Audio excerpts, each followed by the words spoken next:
Hey guys, welcome back to podcast number 3.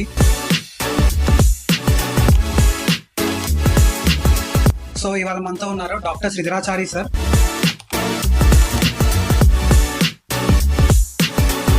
General గా forensic doctor అంటే ఎవరు sir? Other doctors కి forensic doctors కి డిఫరెన్స్ ఏంటి అంటే రెండు రకాల డ్యూటీస్ ఉంటాయి ఫోరెన్సిక్ డాక్టర్స్ కి. పోలీస్ లో ఏ క్యాడర్ ఆఫ్ పోలీస్ కి ట్రైన్ చేస్తారు మెయిన్ గా? అండ్ లైక్ ఎస్ఐకే చేస్తారా లేదా కానిస్టేబుల్స్ వాళ్ళకి కూడా చేస్తారా? ఇప్పుడు ఫర్ ఎగ్జాంపుల్ రేప్ కేసెస్ లో అక్యూజ్డ్ ఎవరైతే ఉంటారో వాళ్ళకి పొటెన్సీ టెస్ట్ అనేది ఉంటుంది, దాని ఏజ్ ఎస్టిమేషన్.